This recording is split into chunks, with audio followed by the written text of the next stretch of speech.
kagahapong adlaw gihatdan og notice of violation. Pila ang sa sa siyudad sa Valencia o pila po dinhi sa siyudad sa Malaybalay. Ang sa Malaybalay, ang among nahatdan din na is 2. Then diri sa Valencia is 5. Dayon ang upat adto kagahapon is mga delinquent employers. Then Okay. ang upat adto is mga violators gyud kay wala nila register ilang establishment o wala nila gi-report ang ilang mga empleyado for SSS coverage.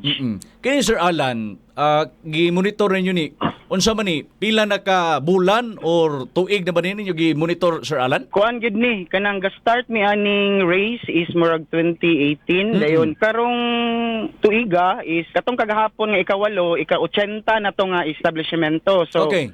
naa mi 72 as of September. Out of 72 nga among na-raise, 33 ang nagbayad, nakakolekta mig 2.3 million. Then ang 39, amo nang na-endorso dito sa among legal department nga nami collectible nga 3.9 million. Okay.